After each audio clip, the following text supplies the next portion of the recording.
¿Cómo es el sistema de educación pública? Tengo entendido, no sé si estoy en lo correcto, que un egresado universitario, egresado de una universidad pública, una vez recibido, debe devolver de alguna manera al Estado que lo formó o a la sociedad que con sus impuestos lo formaron, de alguna forma devolver, ya sea en horas de trabajo o en cuotas, bueno, retribuir por la capacitación que ha tenido. ¿Eso es así?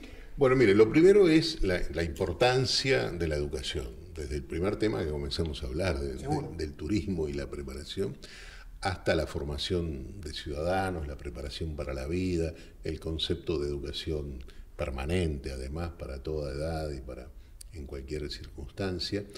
Y la educación en Uruguay está en la agenda, ¿no?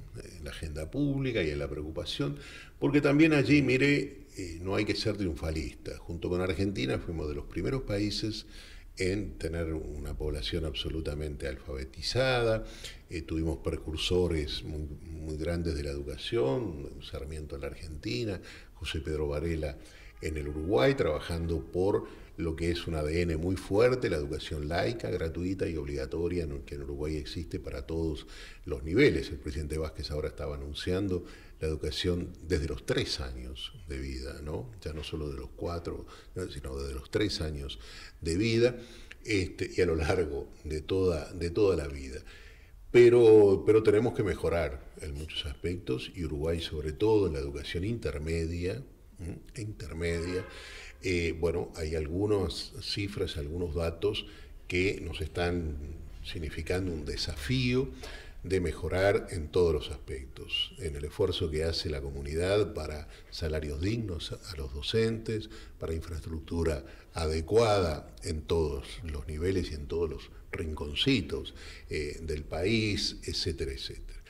En Uruguay hay una educación pública entonces muy extendida que tiene que ser permanentemente mejorada.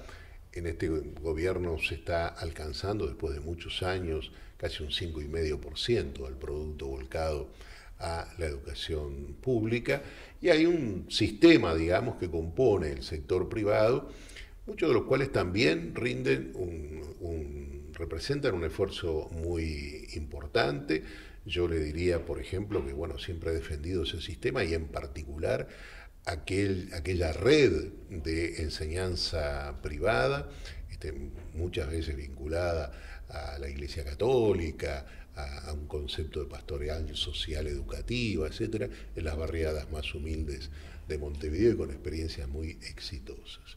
Pero sin duda la educación pública como centro y como eje motor no exclusivo, formando parte de un sistema y de una rectoría educativa con valores comunes en el marco de la libertad, etcétera, que debe existir, pero una rectoría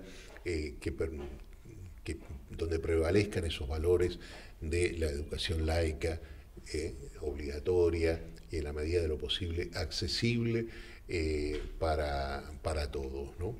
De manera que la educación es un tema muy importante. Hoy en la parte universitaria lo que usted decía es así. Yo personalmente, como egresado universitario, debo colaborar con el Fondo de Solidaridad.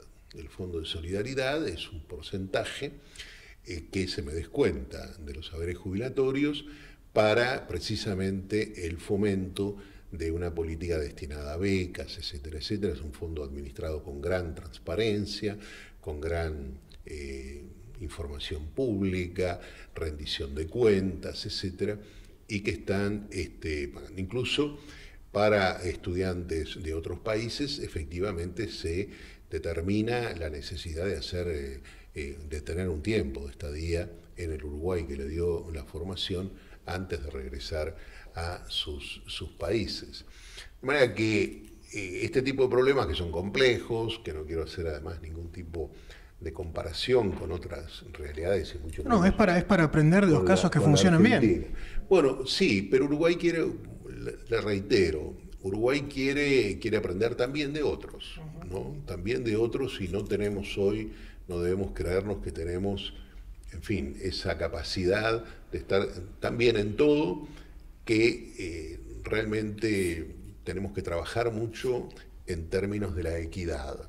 y por lo tanto de una educación que no sea para ricos y para pobres, y que signifique no solo una igualdad de oportunidades, sino que, como la sociología, la antropología y la política están explicando muy bien hoy, signifique también igualdad de resultados, es decir, que en el camino, digamos así, final, no tengamos esta asimetría tan marcada entre las élites que finalmente decidirán destinos y formarán parte de una economía que no siempre ha llevado a cabo proyectos inclusivos, y la educación debe ser quizás el sector fundamental desde donde se afirme el principio de la equidad y de un proyecto de país inclusivo.